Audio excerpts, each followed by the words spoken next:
Hello and welcome. My name is Tom. This is the Enthusiasm Project, Season 11, Episode 4. Can you believe it? And I've got a lot in store for Episode 4 because today we're going to talk about adding video to your podcast. And yes, I'm aware of the irony that this is an audio-only podcast all about video because I have chosen not to add video to my podcast, which we will talk about, at least for the time being. And this is a big topic that I'm a little nervous to talk about because I think sometimes I can mistakenly make it seem like I am against video podcasts, which I absolutely am not. I think video podcasting is great. I think it's such a big topic, and understanding what you're biting off, not making sure you're not biting off more than you can chew when you want to add video to a podcast, I think is very important. And I've just seen it become such a distraction and such a workflow nightmare for so many people, especially those just starting out, that I always just want people to be really sure that they know what they're doing or they know why they're doing it before they jump into video podcasting. It is a very big topic.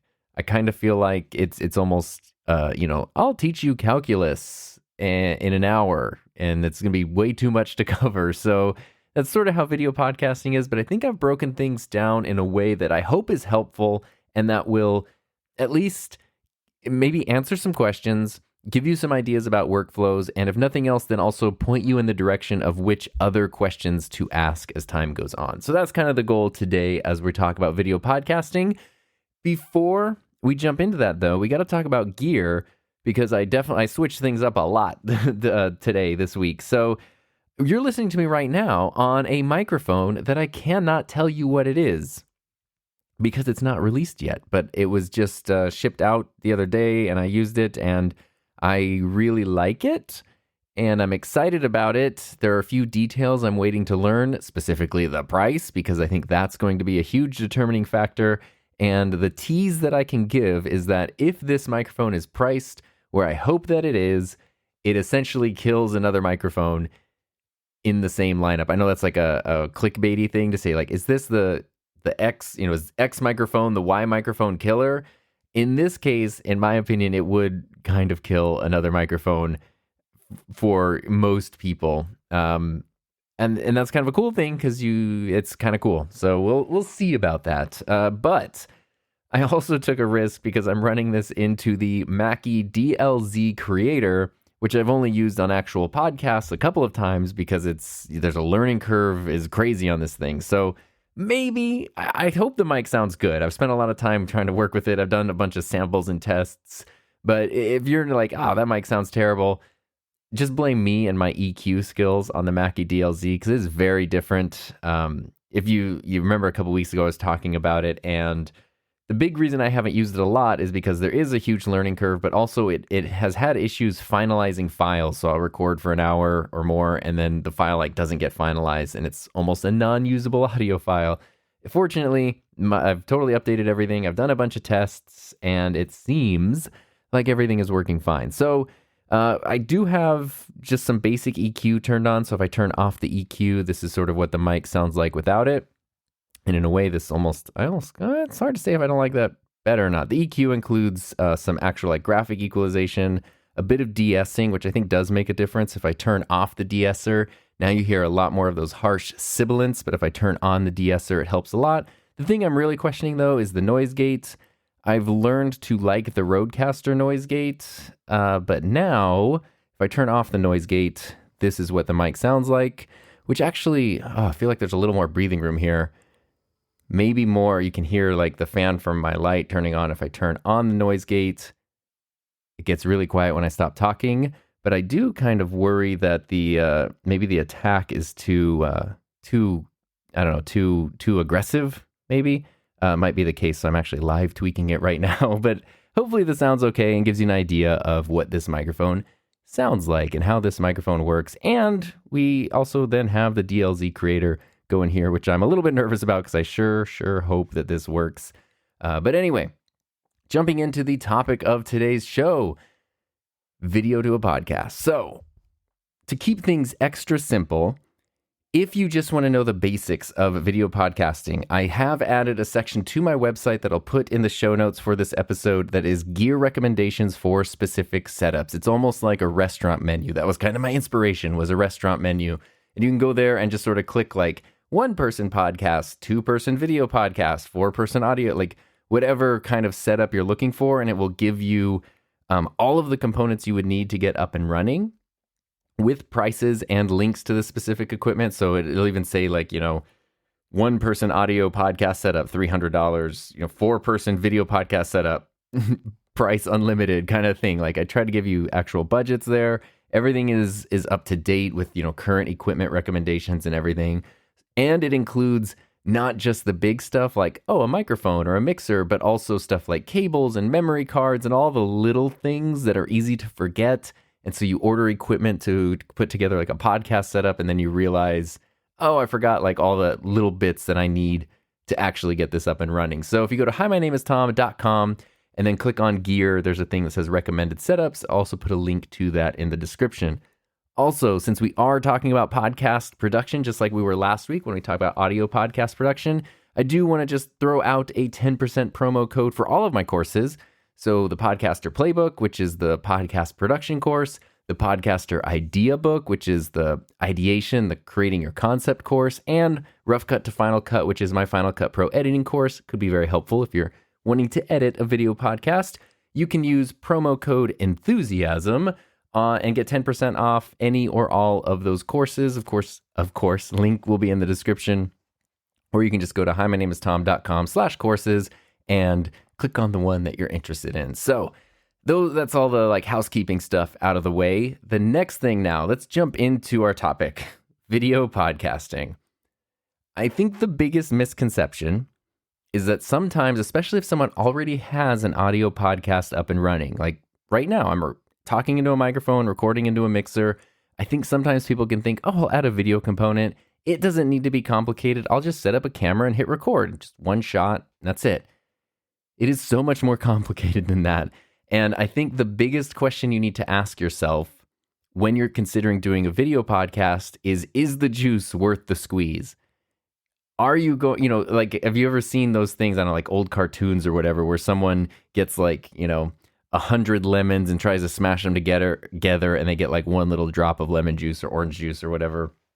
Right? Like, is it really worth the effort for what you're doing? Because adding video is exponentially more complicated than just dealing with audio. And it's quite a beast. And it's just an important thing to ask. And the answer could very well be yes.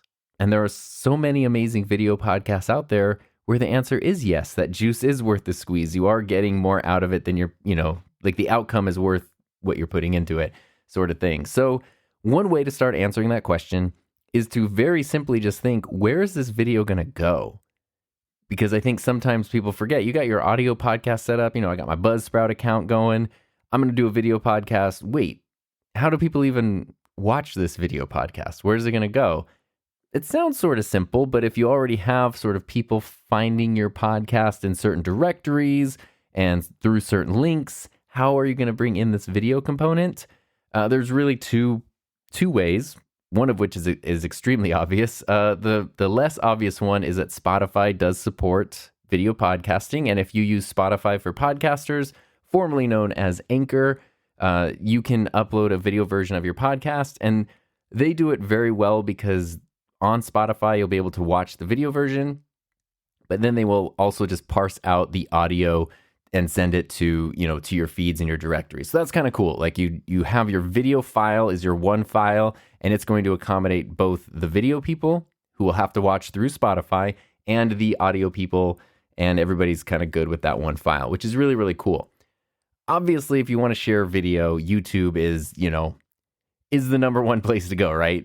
And YouTube has been making massive pushes towards podcasting in the past year. And the absolute biggest benefit to YouTube is discoverability. more than any podcast directory, more than Spotify, more than any of that stuff. YouTube's ability to recommend stuff and surface videos to viewers all over, to billions of viewers all over the world, definitely is what makes it stand out compared to a lot of the other services.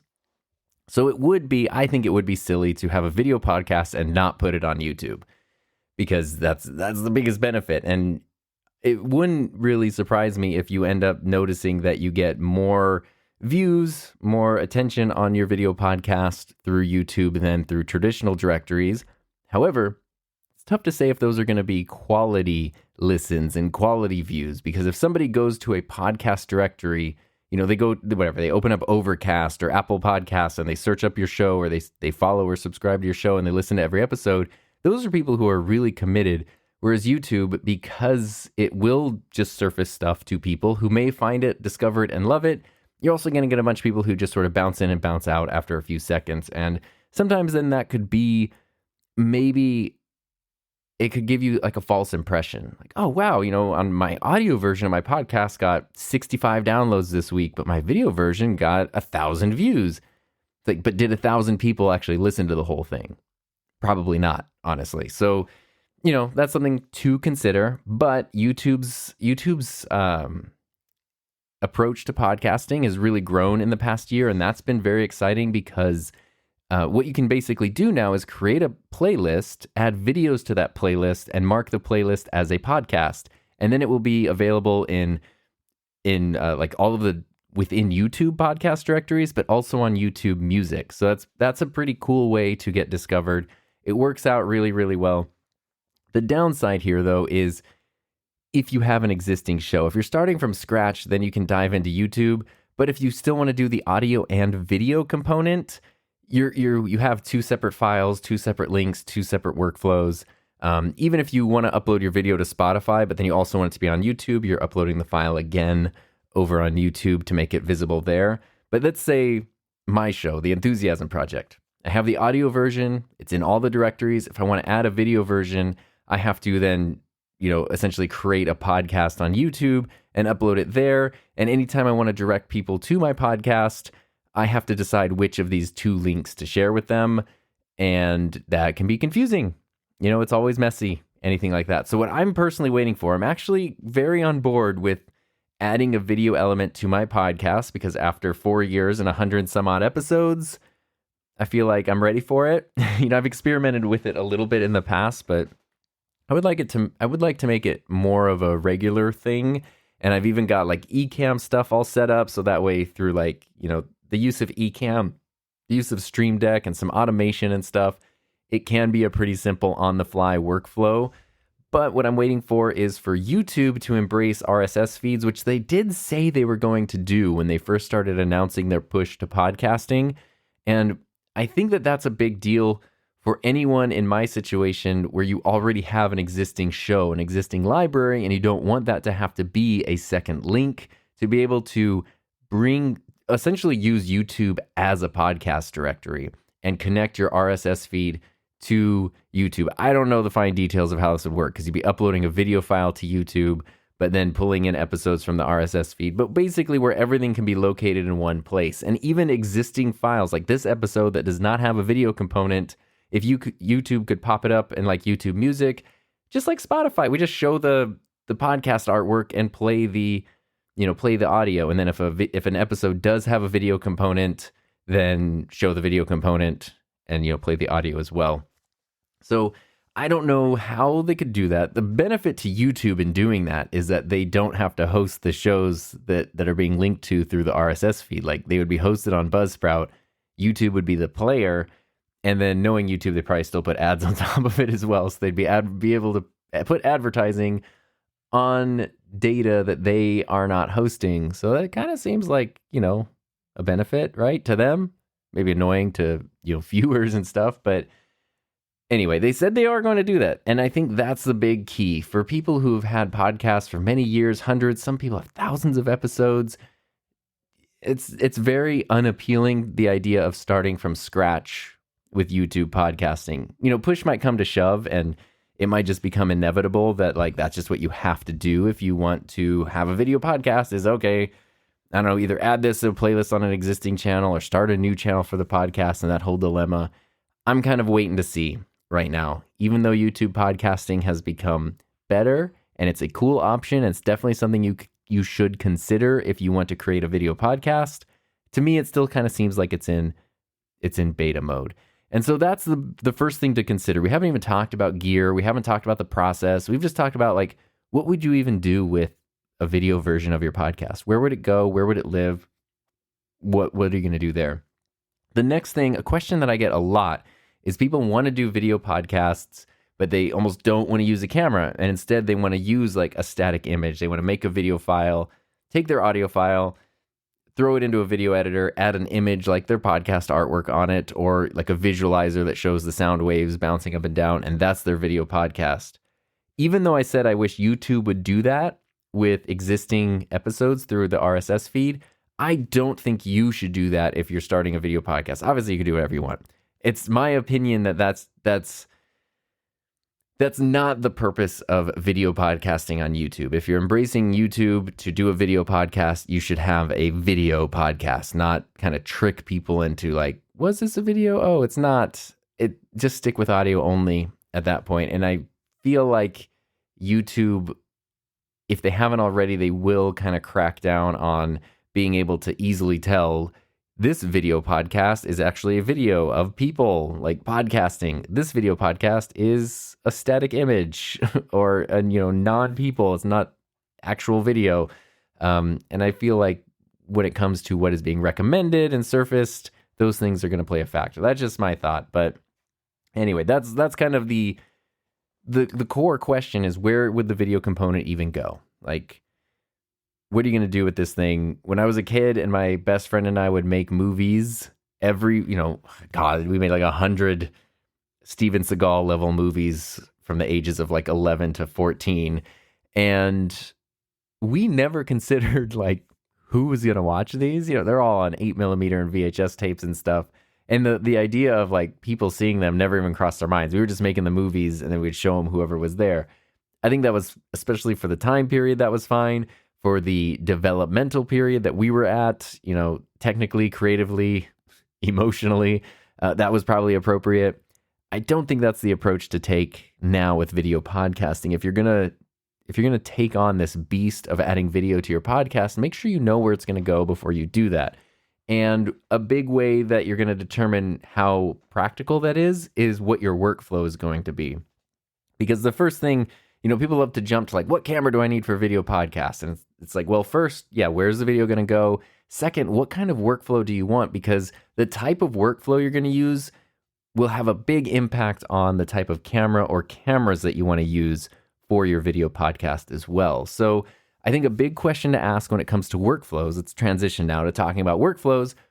I think a big question to ask is, are you going to edit your show? Or is it going to be essentially live to disc, live to tape in the olden days? Like, this episode is being recorded to the DLZ creator. I play the music live at the beginning and end, stop recording. Unless something goes horribly wrong in the next, 40 minutes, it's not an edited show. It's just it's outlined and practiced and thought through, but the actual recording is not edited. Is that the approach that you're going to take with your video podcast? Or are you going to film it and then throw it into a video editor and tighten it up and edit it? Does that mean you're going to be switching between different camera angles? How are you going to do that? All of those types of things there. But the biggest question that recording live to disc or editing will answer is if you're going to be recording internally to your camera or recording internally to a computer. And of course, you can kind of mix and match those. But, if you're just setting up 1, 2, or 3 cameras, pressing record on each camera, and then combining all that footage in editing software, that it's a different workflow than if you're trying to switch between angles live on the fly. And by the time you're done recording the episode, you have your finished edited episode, or at least it's 90% there, and maybe you need to throw on some intro and outro video or something, or just tighten things up a little bit. A cool way to do this though is to just use your computer and then a program like Ecamm Live or OBS. Ecamm is obviously my favorite. I've talked about Ecamm a lot. It's not free, it's paid. I just today had to renew my Ecamm subscription for the year, so it came out to $384 a year. So a little over $1 a day is essentially the price for Ecamm Live. You can do monthly too, but if you use it a lot, not that you have to use it every day, but if you use it a lot and use it regularly, that price is just, it's absolutely worth it. If you're only going to be using this once in a while and you don't have the budget for it, you don't want to pay the money, then a program like OBS is great, because even though both of those programs, Ecamm and OBS, are often viewed as streaming applications because that was their original intent, they can also just record locally to your computer or to whatever disk that you choose. And that's incredibly helpful. So you can, you can set up different scenes, set up different camera angles, add in graphics, switch between them live. You can, if you add in a little Stream Deck, an Elgato Stream Deck to that, you can then switch between scenes on the fly, like with physical buttons like a switcher, and produce a whole show while you're recording live. And Ecamm has added in, they've had isolated audio tracks for a while, but they've also recently added in isolated video tracks as well. So you can get separate tracks for all the things going into Ecamm Live, which is nice, especially if you're trying to decide whether you're going to use multi or single cameras. Single camera, especially if you're a single person, not necessarily married or unmarried, but if you're a one individual person, probably just using one camera is the best way to go. It can be fun to have other angles, and if you can add those in easily, that's cool. But for the most part, just one angle. That's what I've always done pretty much for the video podcast that I've done.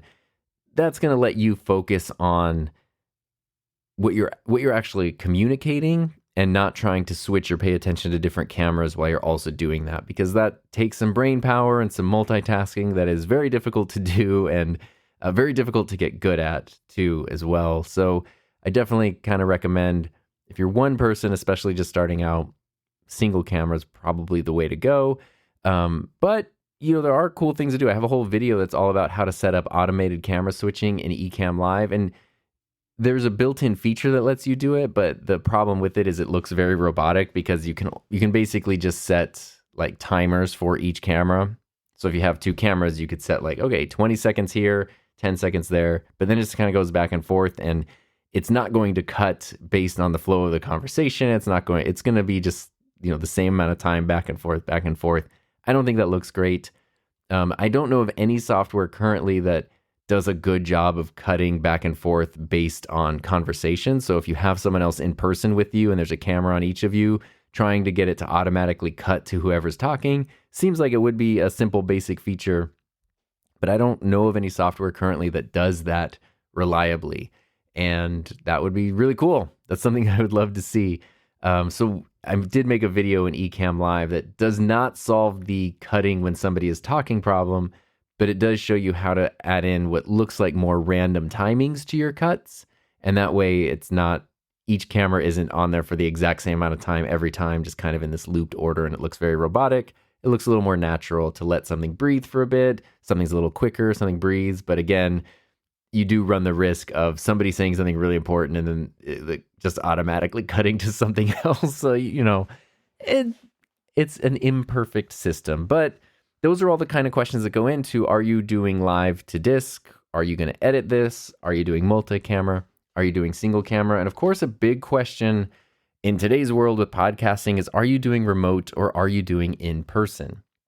If it's just you by yourself, and I tend to just because that's what I do, that's what I think of. But of course, there are so many different types of podcasts and different workflows out there that if you are doing a remote podcast, how are you going to do that in terms of video? If you've ever done remote podcasting audio only, there are hurdles to overcome there. Just getting decent audio quality, right? Like, I think the impulse everyone had a few years ago was like, we just record a Zoom call and take the audio. But Zoom, it doesn't matter what audio you're running into it, it butchers it and makes it sound horrific. So never use Zoom audio for a podcast because it sounds so bad. So how do you get good audio? Okay, on your end, you could record. Does the other person record locally on their end and send you the file? That's what I've done a lot, when I do like podcasts with Peter Lindgren and stuff, but that's someone who's a professional video creator. So I can trust them to record high quality audio, send it over on time. Maybe not every person or every guest you have, has those capabilities. Those are things to consider and to work with. And of course, there are There's browser-based software that you can record remotely with. Ecamm is probably my favorite one because it is the highest quality. It's not totally perfect. Sometimes there are weird delays with their interview mode, but if you can get over that, it's the best. It's just the best overall one, especially because you can then on the fly very easily create scenes and, split screens and graphics and jump between people. And you can really edit the show nicely on the fly live and, piece everything together before the show actually starts recording. And that is very, very cool. And you do get those separate isolated tracks for each person. Riverside is great. Obviously, I've talked about Riverside on here. They sponsored a whole season, a few seasons back. But while Riverside is good, it's basically high quality Zoom. Like you log in and then you get high quality audio and video files from each person in the call. It's gotten less reliable lately. I don't know. It's just gotten not as super reliable as it would be before. And so I prefer Ecamm Live over Riverside for reliability reasons. But if you don't have a Mac or you don't have Ecamm, Riverside could be a cool thing to check out because it does work well a lot of the time. But boy, it's so frustrating when you set up a time to record with someone and then you have silly technical issues that you have to sort out because of like the software you're using. If the person is a co-host and you know each other really well, it's not as stressful because you know each other.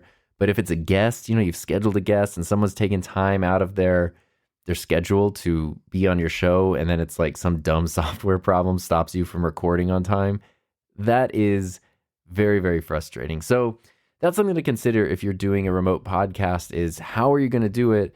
And then a big question too is, do you care about consistency between the different hosts or the host and the guests, like the different shots? Most people don't, and I think that that's okay.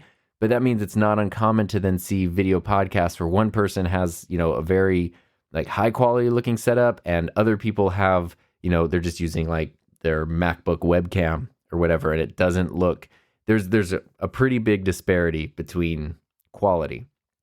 I don't think that actually matters. I don't think that negatively affects the content of the show, but it's something to be aware of if you're like, oh yeah, we'll do this remote thing. I've spent all this time building a studio and my co-host has a webcam. Wait a minute. Our stuff isn't going to look, it's not going to look consistent. Is that going to be a problem? Is that not going to be a problem? And then something that has been growing in popularity, which I think is really fun and really cool, is multi-person, in-person video podcasts. So it's not remote. It's you are in the same room with other people.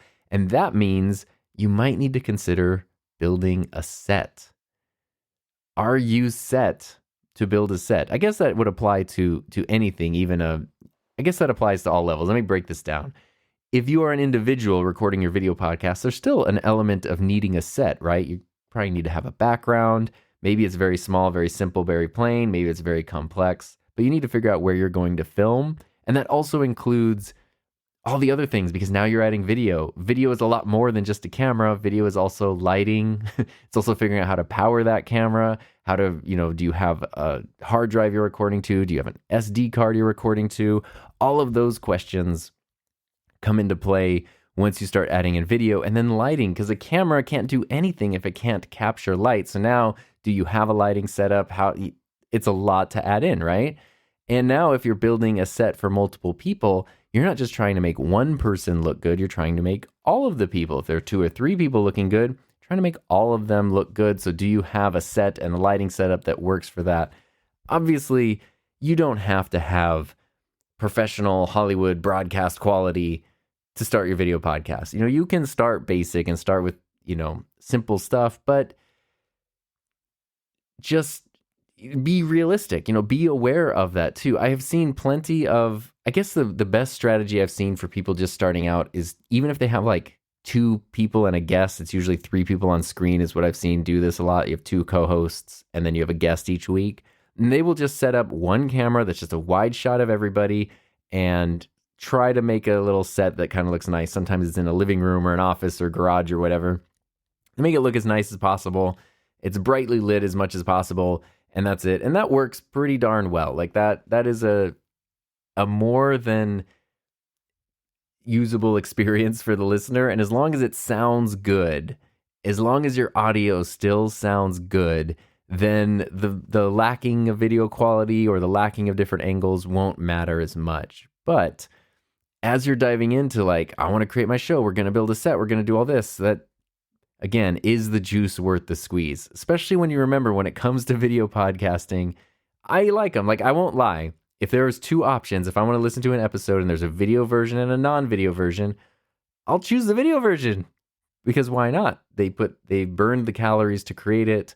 I'll watch it, but I'm not sitting there staring at the screen for the whole hour, just watching people talk. It's on and I'm listening the whole time, but I'm kind of just glancing to and from the screen. So just remember, that's probably how your video podcast is going to be consumed, is it's on and people are sort of, it's in the background and they're kind of glancing up at it.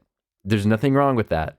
It would be kind of crazy to expect people to stare at a screen for, 60 to 90 minutes or more.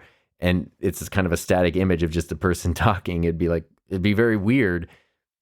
But as you're, bending over backwards and draining your budget to build this video podcasting setup, maybe remember that most people aren't going to be staring at it the whole time, every time. So just something to keep in mind. And then also, as we're talking about the workflow and recording into a computer, that is also where something like an Ecamm Mini would come into play. Obviously, those are wonderful for video podcasting because you can connect multiple HDMI sources, multiple cameras to the Ecamm, and then the Ecamm can either be the capture card that runs to your computer and you can record into Ecamm, OBS, or whatever, or you can even connect an SSD directly to the Ecamm and record right in there. And this is where, especially in the world where DaVinci Resolve is growing in popularity, if you have one of the Ecamm ISO models, they will record separate audio and video tracks for each source to the connected hard drive, and it will also create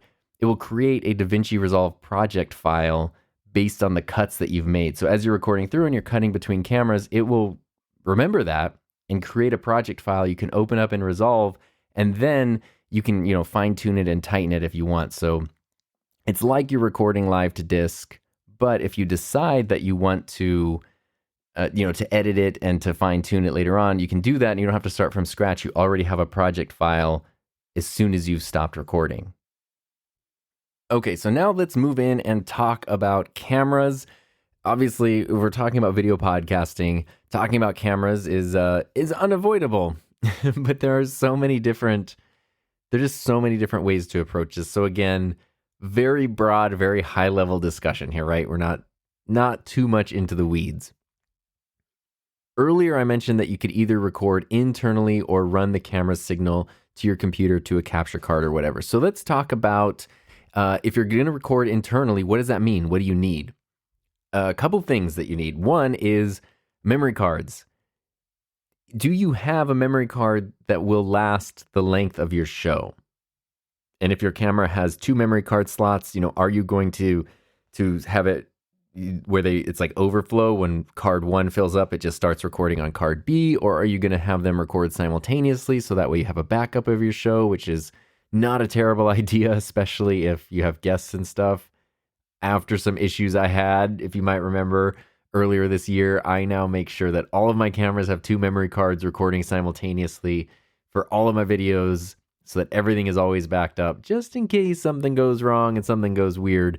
And most of the time I never need that, but it's nice to know that you have it if you do need it. So do you have memory cards that are going to last as long as your show? And you don't want to, if you're planning to record for an hour, you don't want to get a memory card that can record for 65 minutes because you never know. You don't want to start sweating because you're realizing oh my God, my camera's going to run out of space, but we're in the middle of this really cool conversation. I don't want to wrap it up. Give yourself more than enough memory card room. And that can be expensive, especially if you're using newer cameras and you're recording in 4K and all that stuff. Getting memory cards that, if you're getting a 256 gigabyte V90 SD card, that might be $350 per memory card, something like that. So it can get very expensive to record internally to a camera. And then the other thing is, how are you going to power these cameras? Especially if you are recording internally, they're going to drain the battery faster. But even if you're not recording internally, just having them on for a long period of time is going to drain the battery as well. So the best thing you can do is find a way to run your camera off of, wall power.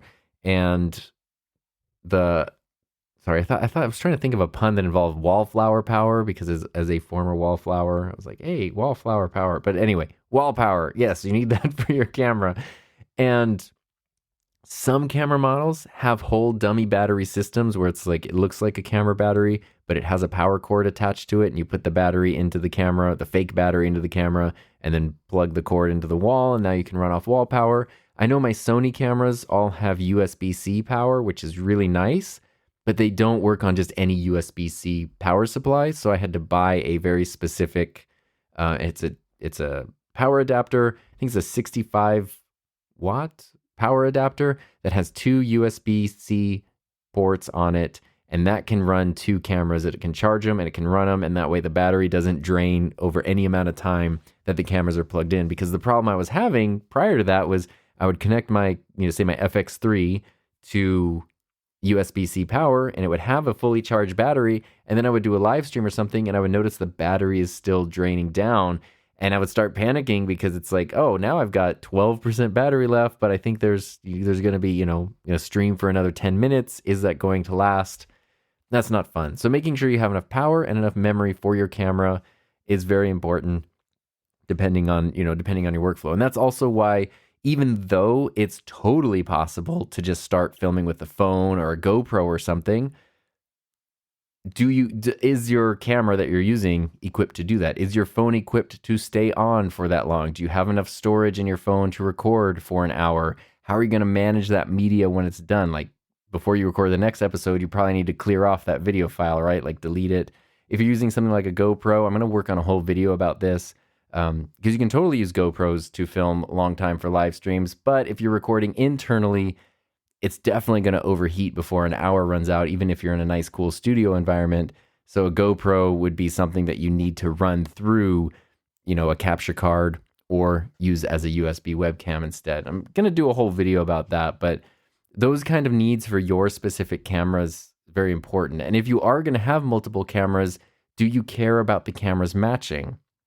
If you're starting from scratch, like, when I was putting together our broadcast studio setup at my digital media program when I was teaching, and we needed 4 cameras, I made sure to order the exact same 4 camera, like the same camera 4 times. So that way, the controls are the same, everything functions exactly the same. If you set the white balance to one setting on one camera and one on another, it's going to look exactly the same. Like, you can cut between them and it just looks like the same camera being moved around. It's one big reason that I love, even though I have 3 different models of Sony camera, my FX3 and my A7S III have the exact same sensor. So it's kind of the same thing. When I set the settings on those cameras, the colors and the everything matches perfectly. The A7 IV does have a different sensor, but it's close enough. And with the Sony, with the Sony processing and the Sony color science, whatever you want to call it, behind it, it's easy to mix that in.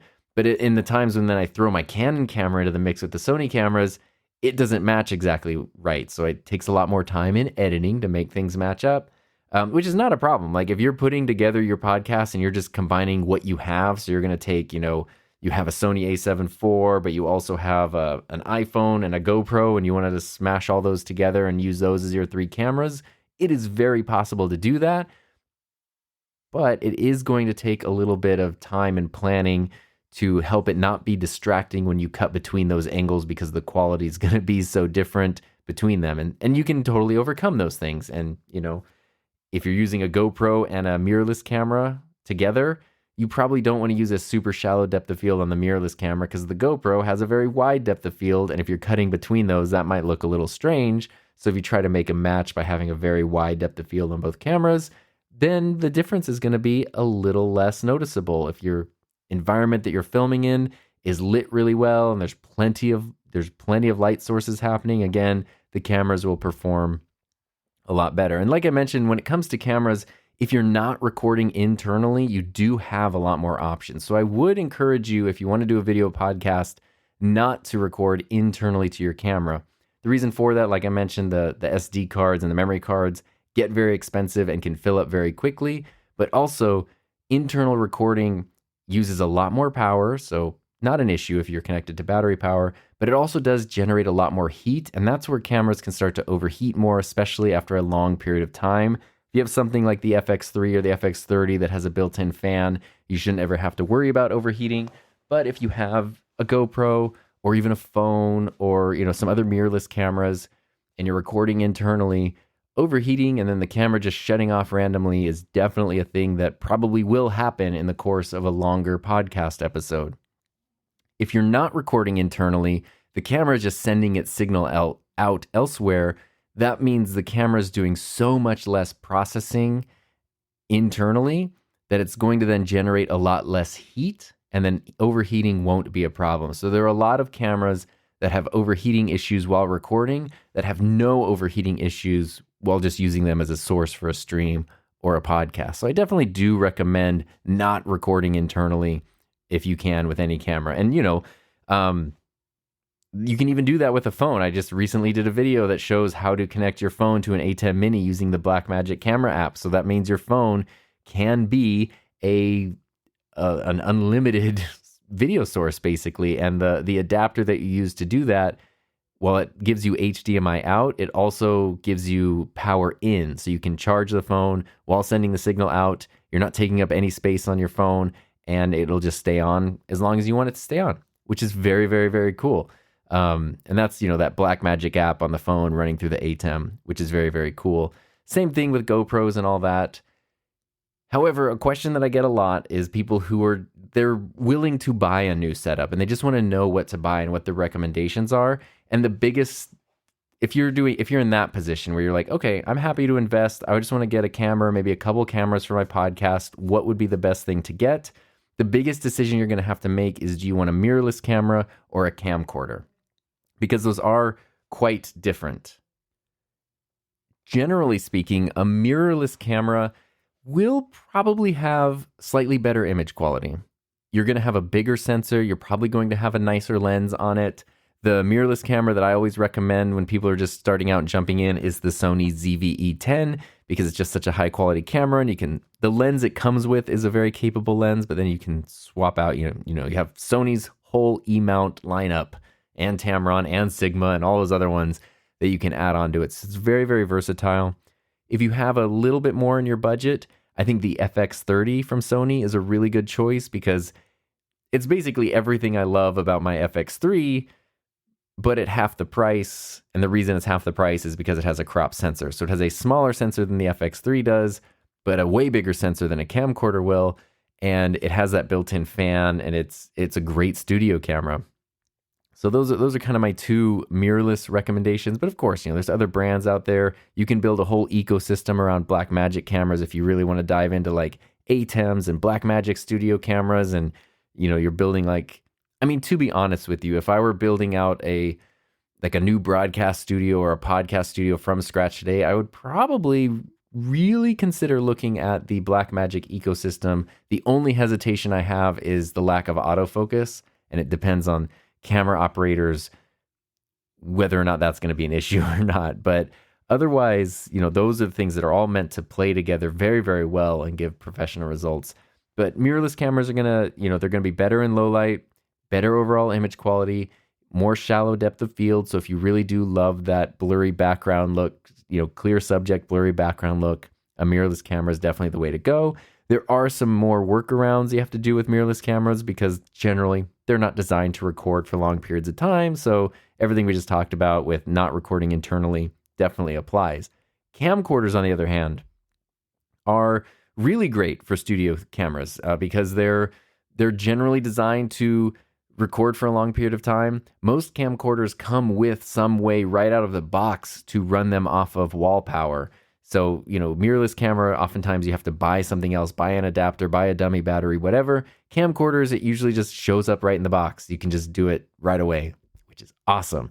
Like I said, they are typically meant for longer form recording. They don't have overheating issues. They have built-in lenses, so you lose the flexibility of being able to swap out your lens. But a camcorder's lens is typically very versatile. They go pretty wide and they usually zoom in really far. So that's going to cover pretty much every scenario you could find in a studio environment, which is really, really nice. The image quality oftentimes is just not going to be quite as good as what you would find on a mirrorless camera, although there are camcorders out there with, phenomenal image quality. It kind of just depends also on the quality of the camera you get. There's a huge difference between like the $200 or $250 camcorder that you see at Best Buy versus like a $1,000 or a $2,000 camcorder.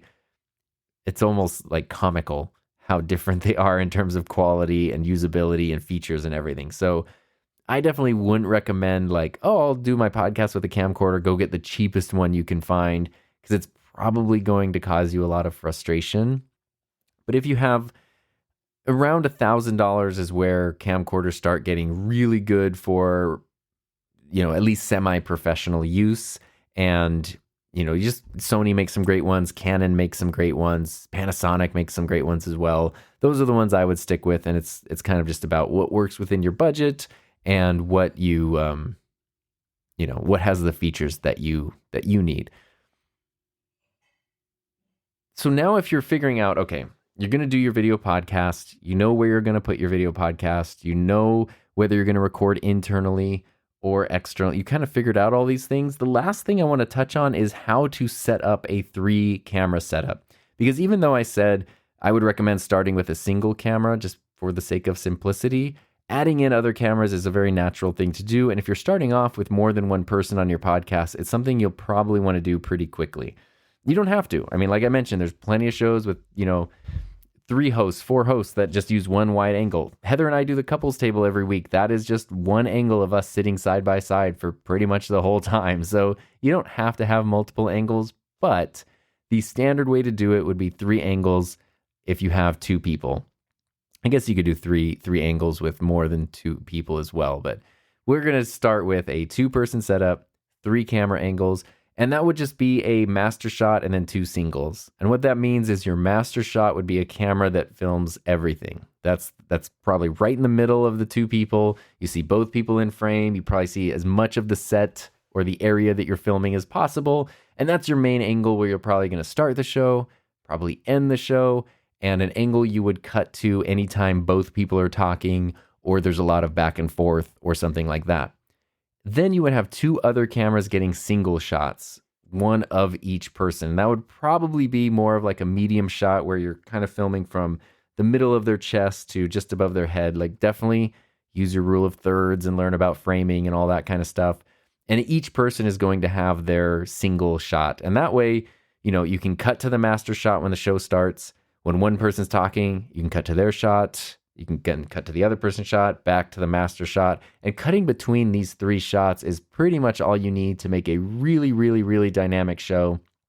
And that's, not even taking into account if you're going to add in things like graphics or, B-roll footage or whatever else, depending on how heavily produced your video podcast is going to be. But that's kind of the typical 3-camera setup.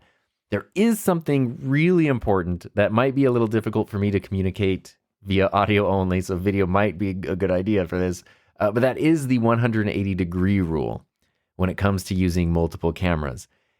What this means is you want to make sure it doesn't magically look like people switch places while you switch camera angles. So let's imagine you have 2 hosts sitting at a table, right? Like one person on one side of the table, one person on the other, and they're facing each other. Then imagine you have your master camera angle down at like the end of the table. So host A is on the left of the screen, host B is on the right side of the screen. What you want to do is make sure that your other 2 cameras stay on that same half of the table. So you would probably have a camera to the left of the main one that's pointed to host B, and that's their single shot. And you would have a camera to the right of the master shot pointed to host A, and that's their main angle. If you break the 180-degree rule, what that means is while the camera is at one end of the table, your other shots are kind of like from the other side of the table. And what that's going to do is we're going to see the master shot where one person is on the left, one person's on the right. But then when we cut to their single shots, they're going to be like facing the other direction. And it's going to look like they have switched spots And sometimes then you can also end up with scenes where if you're, instead of cutting from one person, okay, sorry. Let's talk about camera framing here. When you give them a little bit of look space, so the direction someone is looking, there's a little more space in the frame in that direction. That should be towards the person they're talking to, right? Most of the time. So if you cut from one host, they have look space on one side of the screen, you cut to the other host, you would want it to be like they're looking towards each other in the same direction. When you break that 180-degree rule, you can sometimes make it look like people are facing away from each other or they're both facing the same direction. And it just gets really weird and really confusing. And it makes it look like people are teleporting all the way around. It sounds confusing. The big thing to remember is like essentially all three of your cameras are next to each other. Don't put them on opposite sides of the room, opposite sides of a table, because that's when you run the risk of inadvertently breaking the 180-degree rule. And that can be very confusing for something like a video podcast. And then it takes, a lot of trial and experimentation to get better and better and better. I know a lot of people look at, very popular video podcasts and want to duplicate those. And I think that it's cool to use those as inspiration, just like looking at a popular YouTube channel when you're starting a YouTube channel. But it's important to remember too, like, if you're looking at, I always have people asking me how to make shows like Joe Rogan's show. I don't listen to or watch Joe Rogan, but I know he's got thousands of episodes at this point. He's been podcasting for way over a decade, right? They've probably ironed out some bugs and glitches. I know he switched sets a couple years ago and it looked like he was in a deep fryer for a while and they had to kind of like switch it up a bit again. So it always, there's always fine tuning being done. But if you're looking at something like, oh, I expect my first episode of this show to look the same as another show that has a budget and thousands of episodes and many years of experience and a crew working for them, you're probably setting yourself up for a little bit of failure. So be very realistic with what you have. And that is where it's probably like, let's just set up one camera. Let's just figure out how to get high quality audio, decent looking video, record that, put it together, and upload it in a way that doesn't, take half of my life every week because it's such an insane workflow. And ironing out that workflow is what's going to make the video podcast more sustainable, make your overall podcast more sustainable. And that is really important because that's what's going to help you to keep doing it for as long as you want to, for the foreseeable future. So I threw a lot of info at you. It's kind of like teaching calculus in an hour, and I apologize. But hopefully it kind of like, it might sound like I'm trying to discourage you from starting a video podcast, and I'm absolutely not. I know so many times people bite off more than they can chew, and I've seen so many people dive into, we're going to start a video podcast. It gets way overwhelming, way difficult, and then they stop. Whereas I think they probably would have kept going if they only started with an audio-only podcast. You can add video at any time. Remember that. Like, if you've got audio down, you want to add video, you can do that at any time. You don't have to do it right from the beginning. And creating a video podcast can be super fun. It can be the right move for your show. It can be the best way to get discovered, connect with an audience. Just know that it's a huge workflow and understand the things that go into it so you don't find yourself, wasting time accidentally not recording episodes or having cameras overheat or, troubleshooting how to combine footage from different cameras and all that kind of stuff. So very, it's pretty intense, but it can be absolutely worth it. And, at this point too, if you have any tips or tricks, I'd love to hear them. So feel free to share those as well. Next week's episode is going to be our season 11 Q&A episode. So keep an eye out. If you're listening to this when it first came out, keep an eye out on like my Instagram and YouTube and stuff. I'll put out a call for questions sometime in the next week before that episode is recorded. And that way you can submit questions. But of course, as you know, you don't have to wait for the Q&A episode. You can always just go to himynameistom.com and leave a voice message for the podcast, or just send an email to tom@enthusiasmproject.com. And that does include, if you have any, awesome workflow hacks or advice or tips or anything for video podcasting, feel free to send those in. If you do want to know, some basic tips or some basic recommendations for equipment setups, check the link in the description because I've got quite a few of those put together on my website. And like I mentioned at the beginning, if you want to dive into a course, if you want to learn audio podcasting production through the Podcaster Playbook, if you want to come up with develop a great idea for your podcast through the Podcaster Idea Book, or you want to learn more about editing with Final Cut Pro, go to himynameistom.com/courses or use the link in the description, and be sure to use promo code enthusiasm to get 10% off any or all of those courses. I'm only putting that promo code in these 2 episodes right here. So I'm excited because when people use them, it means like, they listened to the episode, or someone who listened to the episode told them about this. I guess that's fine too. But anyway, I appreciate you. I really hope this file finalizes on the DLZ creator. If so, it'll be my first problem-free recording with the DLZ. And that is pretty cool. So thanks for listening. I hope you have a safe, happy, healthy, fun rest of your week. And I will see you next time.